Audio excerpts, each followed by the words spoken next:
Well, I don't know about you, but I love to be comfortable. I love comfort food. I love comfy clothes. This t-shirt from our Hunger to Hope event a few years ago, it's the perfect cotton poly blend. It is so super comfortable. How many things in our lives do we seek out, do we buy because they make our life easier? They make things more comfortable.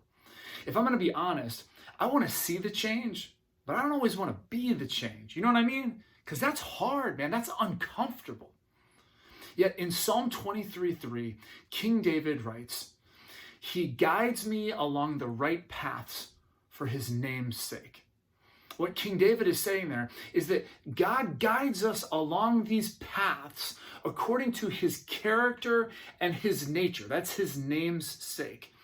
God's character and nature is one of love, is one of holiness, and is one of justice. So what he's really saying there is God leads us down these paths, not for our comfort, but to develop our character. I want to ask you, what path is God leading you down today? Because chances are it's not the comfortable one.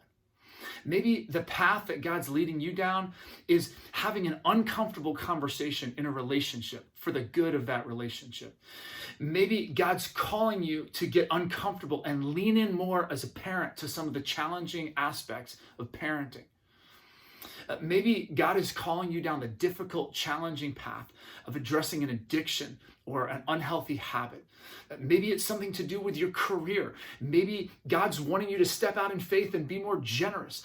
Or maybe God is calling you to do something about racial justice and equity in our nation and in this world.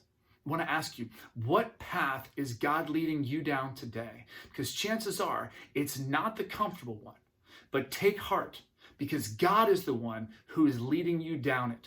God is with you, God is for you, and he will give you what you need to go down that path.